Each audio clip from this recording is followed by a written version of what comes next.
Welcome back to Sawdust Maker. This is part 2 of the router table rebuild.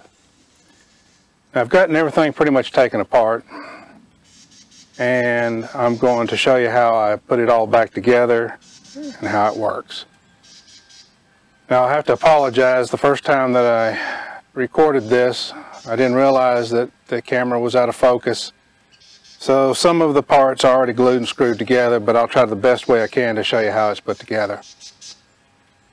So right now I'm going to take the camera and bring it up a little closer and give you a better look at how it goes.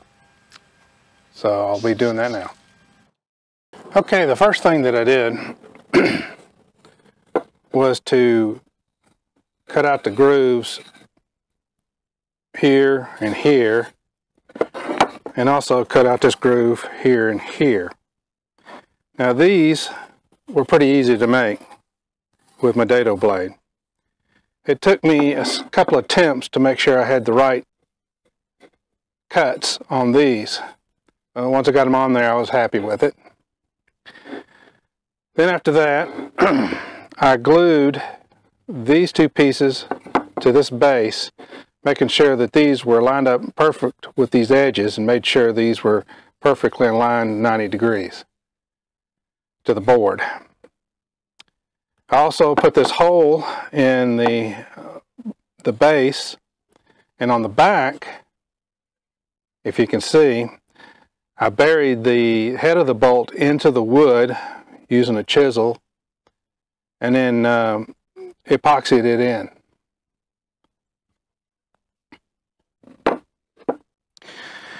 The next thing I did was to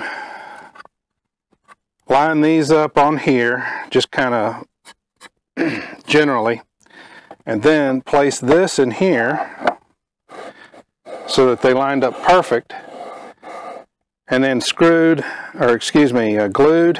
and brad nailed these in place.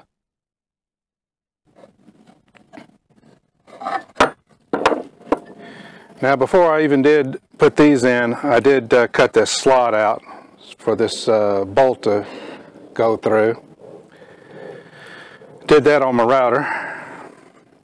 I started off with 2 holes, 2 1/4-inch holes at each end of where I wanted the slot to start and end, and then just guided my router straight using a guide to the side of the router to make it nice and straight.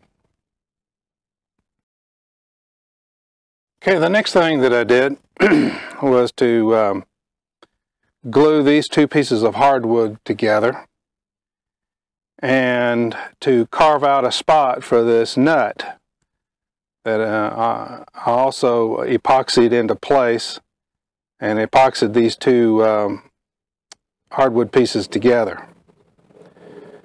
Of course, I already had the hole drilled out. It helped line up the bolt when I epoxied it in.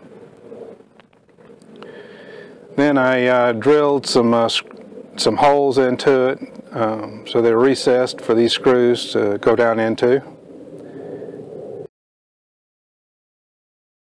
I got it marked here, so I'll know exactly how it goes back on with these 2 arrows here. So I'll go ahead and screw this on into place.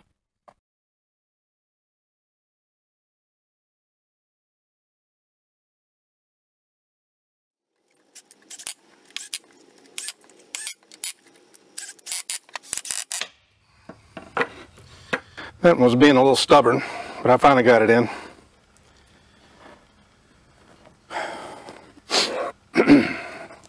This is in place to receive this 1/2-inch rod, which I've put a nut here at the top, and it may be a little hard to see, but I drilled straight through there, through the nut and into the threaded rod, and put a finishing nail in there and epoxied it into place. Then I cut it off, and then I grounded it flat, nice and smooth. You can barely tell it's in there. Okay, the next thing is for the router mount. And as you can see, I've already got the holes in place for it. So I'll go ahead and put that on now.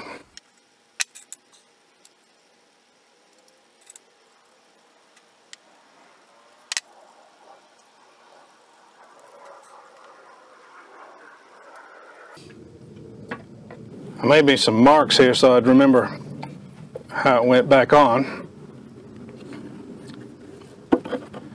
Now what we have to do is just tighten them up.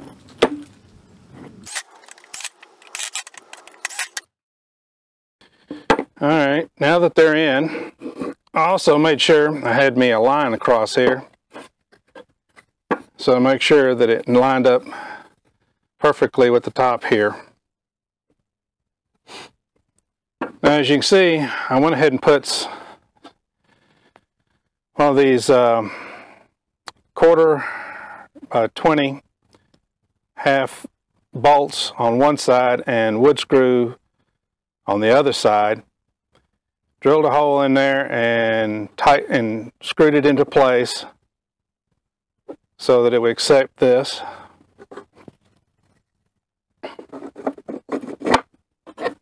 I also made some other marks here so I'd know which right way it went.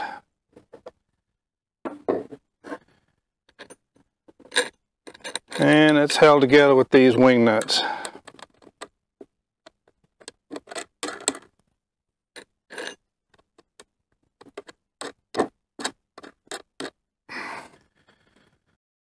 The next piece is this piece right here, and it goes right here. Let me grab some screws and I'll put this in place.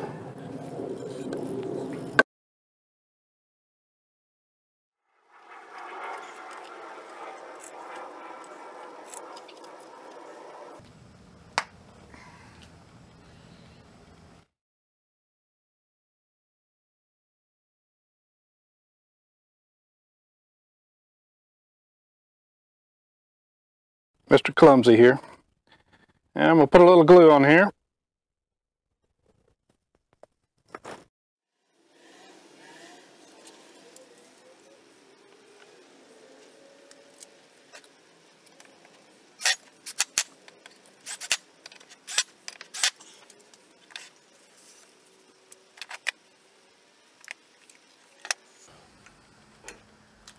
Alright, next are these pieces right here, which will go right inside here.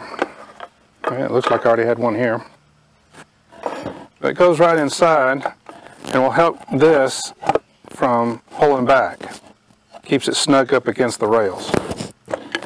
So I'm going to go ahead and put those in. I've already got some, I don't know if you can see it real well, some T-nuts right in here. And I've got some bolts that I'll be bolting that up with.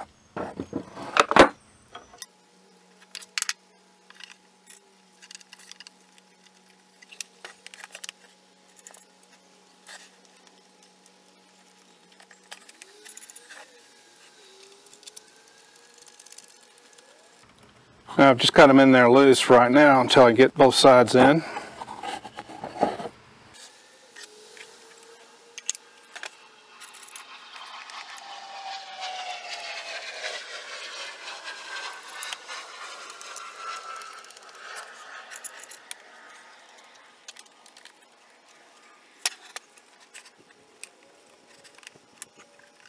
These don't have to be real tight, just snug.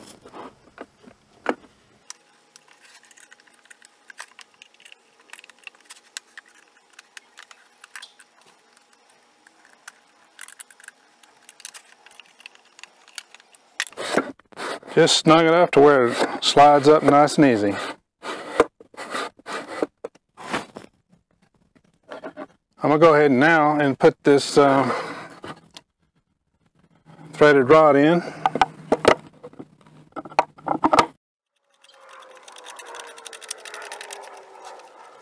Now it should go on down until it reaches this hole down here in the bottom. Right down here.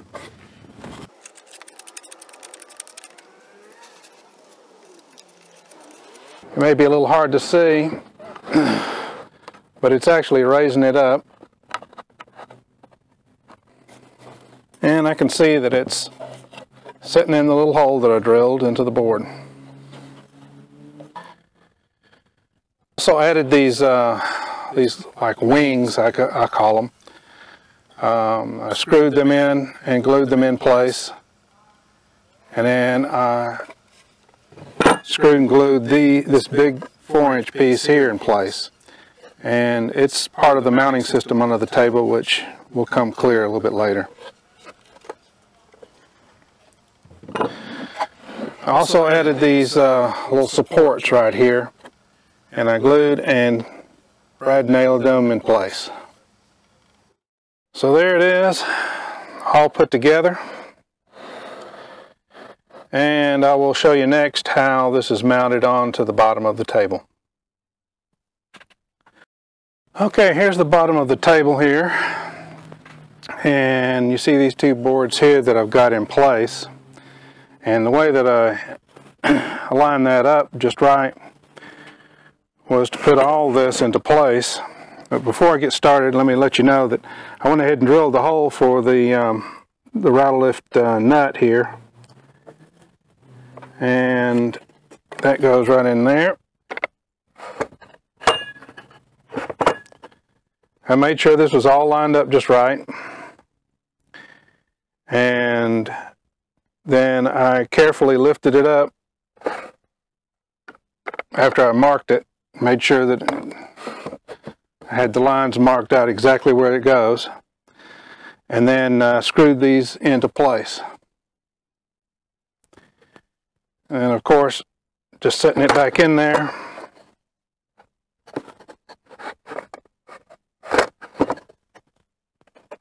And putting these in place holds this all together. So I'm going to go ahead and put those in.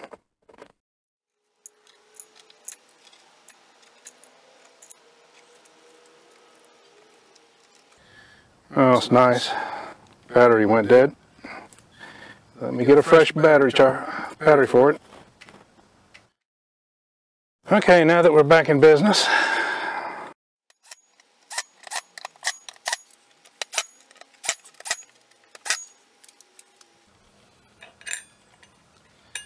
one little thing I had forgotten about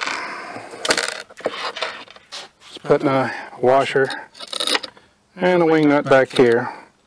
This will act as a lock for the height set for the router bit. Now I'm going to turn this around, and I'm going to go ahead and put the router in place and show you how I marked out the plate that I'll be cutting out on the top. Okay, the router's in place, and I've got it setting up, and as you can see, I've already got a hole in here, but I loosened this adjustment on the back, turned the router on, and just gently lowered it down until I got a hole all the way through.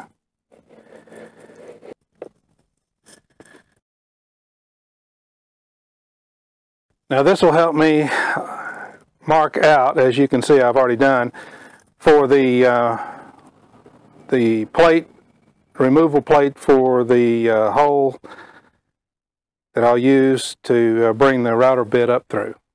It'll also, so I can take the plate out and change blades easier. So the next thing, I'll turn this over, and we'll be cutting out the area for this plate here.